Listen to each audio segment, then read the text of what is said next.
Welcome to my channel Happy Commerce Hub, an interesting way of learning by Simran Agarwal. Clear your basics of commerce with me and also get updates about scholarship and news related to your examinations. To get latest updates, subscribe my channel and press the bell icon and stay updated with me.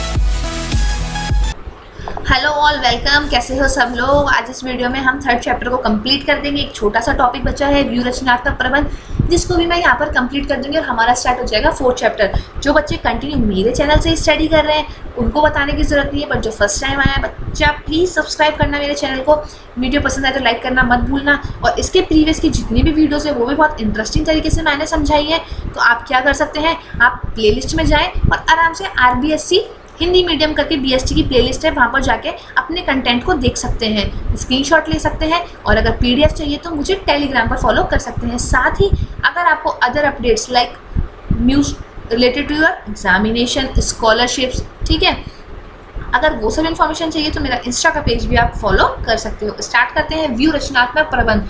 देखो, view रचना क्या होती है। अगर आप लोगों ने lockdown में महाभारत देखी हो तो वो क्या बनाते हैं, व्यू रचना, स्ट्रेटजी। किसी भी लड़ाई को लड़ने के लिए क्या बनानी पड़ती है, व्यू रचना, प्लानिंग करनी पड़ती है। उसको जब थोड़ा और क्या करते हैं, अच्छा रूप दे देते हैं तो हम बोलते हैं उसको व्यू रचना, स्ट्रेटजी। इंग्लिश में व्यू रचनात्मक प्रबंध को बोलते हैं स्ट्रेटेजिक मैनेजमेंट। जैसा अभिमन्यु क्या करता है, चक्रव्यूह में फंस जाता है, ठीक है, तो वो क्या होता है, चक्रव्यूह।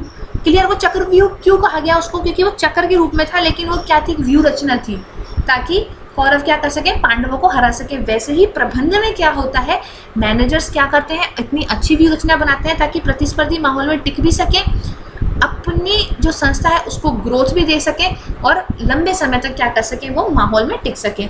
संगठन के उद्देश्यों की प्राप्ति हेतु आंतरिक व बाहरी घटकों को ध्यान में रखते हुए विभिन्न क्रियाओं के स्वरूप का निर्धारण व्यू रचना कहलाता है। अगर किसी स्टूडेंट को ये वीडियो ब्लर दिख रही है तो 360p पर इसको देखें, आपको क्लियर दिखेगी ये वीडियो।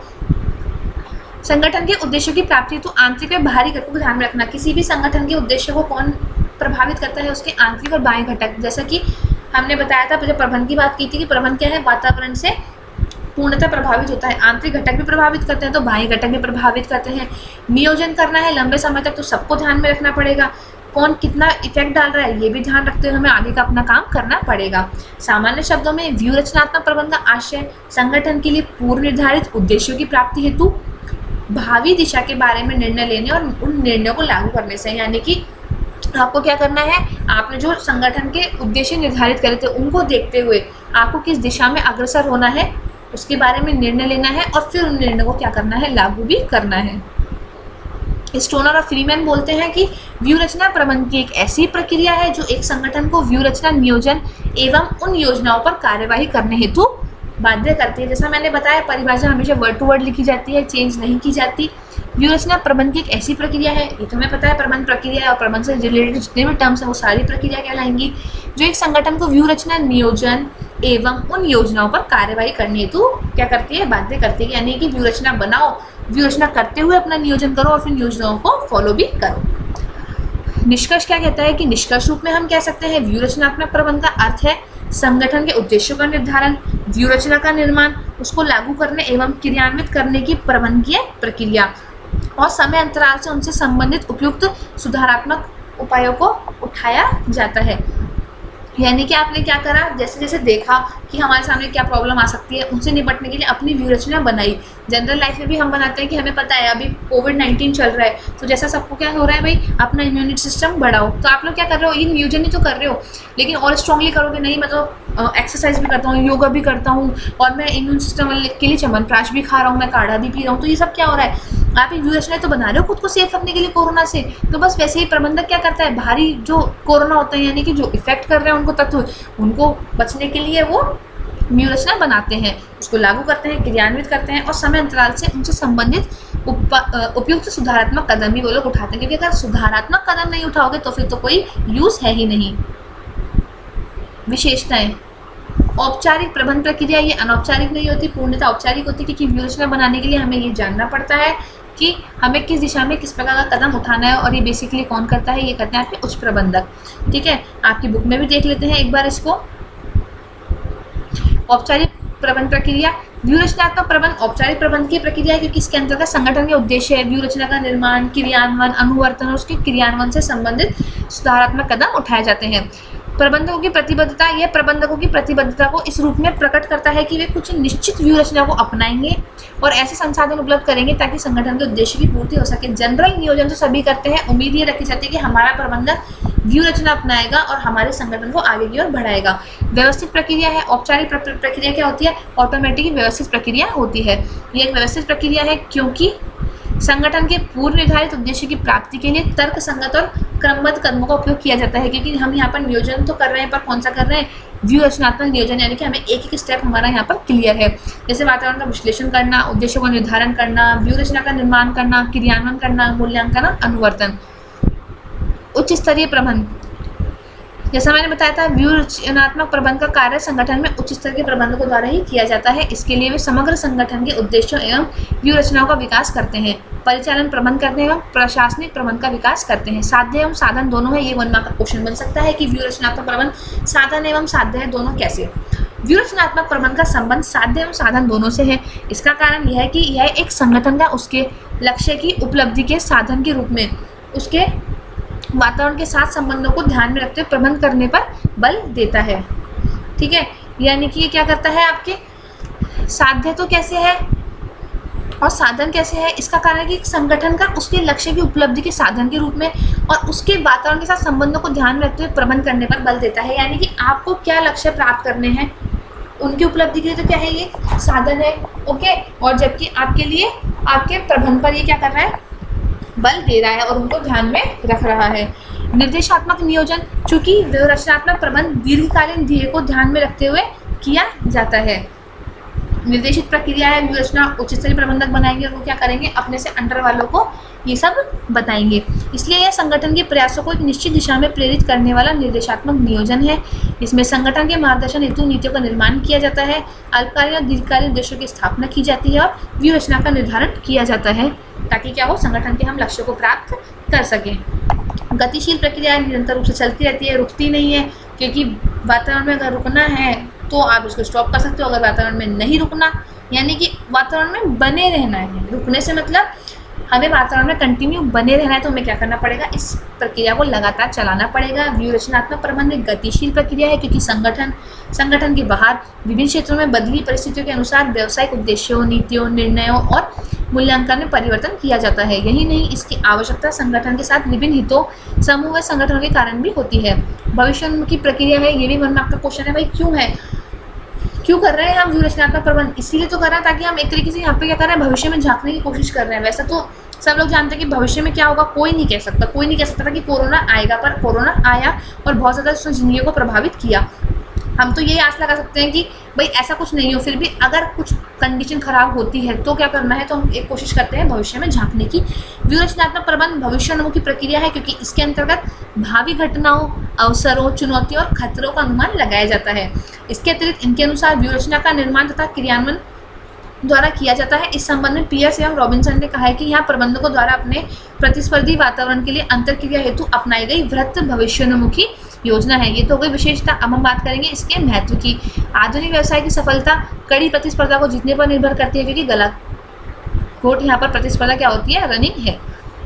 व्यू रचनात्मक महत्व के बिंदु की अगर हम बात करें तो व्यवसाय का कुशल संचालन व्यू रचनात्मक प्रबंध के द्वारा हम विभिन्न प्रकार की नियोजन प्रणाली अपनाएंगे, विभिन्न प्रकार के उद्देश्य निर्धारित करेंगे, तो आप क्या कर सकते हो? कुशल संचालन कर सकते हो। व्यू रचनात्मक प्रबंध द्वारा किसी भी व्यवसाय का कुशल संचालन संभव है। इसका कारण है कि इस प्रकार के प्रबंध से परिवर्तनों का आसानी से अनुमान लगाया जा सकता है, नए अवसरों का लाभ उठाने के लिए नवाचार किया जा सकता है और भविष्य का अनुमान लगाते हुए व्यवसायिक जोखिम को कम किया जा सकता है। नए अवसरों का लाभ उठाने के लिए जैसा लोकल जो हमारे अभी इंडिया में चल रहा है, तो ये क्या हो रहा है? हमने क्या देखा? नया माहौल देखा। ठीक है, पहले इंडिया में इतने पीपीई किट, सैनिटाइजर्स वगैरह नहीं बनते थे क्योंकि लोग यूज़ ही नहीं करते थे, बट ये क्या हुआ? नवाचार हुआ ना, सडनली आप लोगों को क्या यूज़ करना पड़ रहा है? अब बड़ी बड़ी कंपनीज भी क्या कर रही है? मास्क डेवलप कर रही है। प्यूमा की कंपनी भी क्या कर रही है? मास्क बना रही है। वाइल्ड क्राफ्ट जैसी कंपनीज भी मास्क बना रही है। क्यों? नवाचार कर रहे हैं भाई, उनको पता है कि मार्केट में इस टाइम यही चलेगा, तो व्यवसाय में हमेशा निरंतर कुछ नया करते रहना चाहिए। उद्देश्यों की स्पष्टता और प्रेरणा।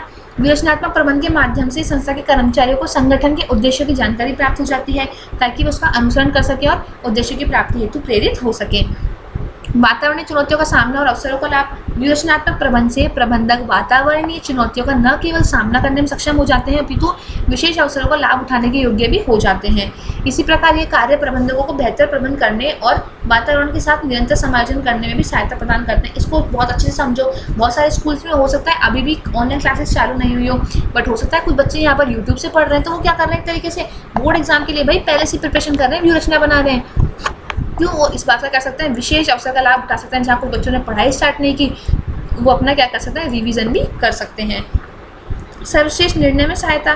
व्यूरचनात्मक प्रबंध सर्वश्रेष्ठ निर्णय लेने में सहायता करता है क्योंकि वह उन्हें आवश्यक तत्व, समंक एवं सूचनाएं उपलब्ध करवाता है। संस्था की मुख्य समस्या की जांच में सहायता करता है। महत्वपूर्ण निर्णय लेने का व्यवस्थित तरीका है। सर्वोत्तम विकल्प दर्शाता है। प्रबंधकों को भविष्य की सोचने हेतु बाध्य करता है। संगठन की योग्यता एवं क्षमता। व्यूरचनात्मक प्रबंध द्वारा संगठन की योग्यता एवं क्षमता में वृद्धि होती है।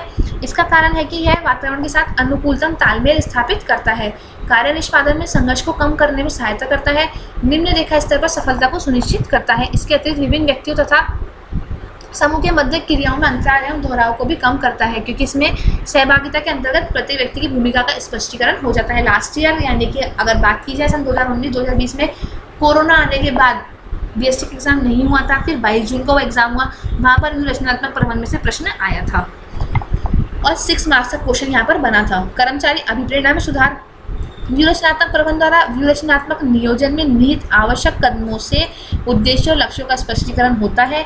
निहित उत्पादकता पुरस्कार संबंधों की कर्मचारी द्वारा प्रशंसा की जाती है, तो कर्मचारी क्या होते हैं, अभिप्रेरित होते हैं, तो कहा जाएगा कर्मचारी अभिप्रेरणा में सुधार। परिवर्तनों के प्रतिरोध में कमी। व्यूरचनात्मक प्रबंध परिवर्तनों में प्रतिरोध पैदा कर देता है। कैसे, स्पष्ट कीजिए। बहुत अच्छा क्वेश्चन है, 1 मार्क 2 मार्क में इजीली आ सकता है। व्यूरचनात्मक प्रबंध परिवर्तनों के प्रतिरोध में कमी लाता है क्योंकि वह कर्मचारियों को सहभागिता प्रदान कर उनकी भ्रांतियों, अफवाहों, मिथ्याओं को दूर करता है। अगर सहभागिता होगी तो लोग एक दूसरे से क्या कर सकते हैं, डिस्कशन कर सकते हैं अपनी इस बात का कि उन्हें कुछ प्रॉब्लम है या फिर कोई बात झूठ है या सच है, उनसे विचार विमर्श कर सकते हैं, आर्थिक प्रेरणा देते हैं, उचित परिवर्तन के लाभ बताती हैं और प्रतिस्पर्धी भावना का विकास करके परिवर्तनों को आसानी से लागू भी कर लेते हैं। आई होप आप लोगों को समझ में आया हो। और जैसा मैं हमेशा चैप्टर के इंपॉर्टेंट क्वेश्चन बताती हूँ, तो यहाँ पर हम देख लेते हैं एक बार थर्ड चैप्टर के लिए इंपॉर्टेंट क्वेश्चंस कौन कौन से हैं आपके। इंपॉर्टेंट यानी कि जो मुझे लगता है कि ठीक है इस चैप्टर में से ये क्वेश्चन बनने चाहिए। ऐसा नहीं है कि जो मैं बताऊँगी वही बोर्ड में आएगा, बट हाँ लास्ट टाइम ऐसा हुआ था। मैंने जो बीएसटी के मोस्ट क्वेश्चंस बताए थे, केवल 2 क्वेश्चंस के अलावा 28 क्वेश्चन मेरे बताए क्वेश्चंस में से ही आए थे। एंड आई होप इस साल भी ऐसा ही होगा, एंड आई होप नहीं डैम श्योर ऐसा ही होगा। जो क्वेश्चन हम यहाँ पर डिस्कस करेंगे वही आपको एग्जाम में देखने को मिलेंगे। फियोल व ड्रकर द्वारा लिखित पुस्तक का नाम, जैसा मैं हमेशा बताती हूँ, पुस्तक का नाम जरूर आता है। परिणामों द्वारा प्रबंधक के जनक कौन है। गैंग प्लैंक या समतल संपर्क से आप क्या समझते हो। फियोल ने शोध कार्य कहाँ संपन्न करा, ये सब 1 मार्क्स में आ सकता है। फियोल ने औद्योगिक संगठन की क्रियाओं को कितने वर्गों में बांटा।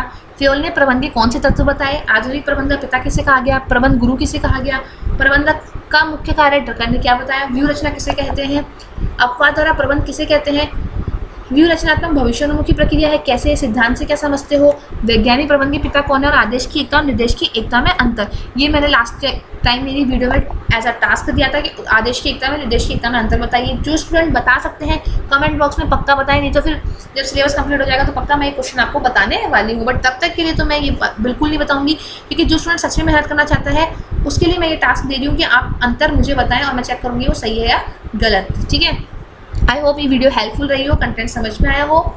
जल्दी ही मिलते हैं वापस और चैप्टर 4 स्टार्ट करते हैं। ठीक है, टिल देन टेक केयर, अपना ध्यान रखें और पढ़ते रहें।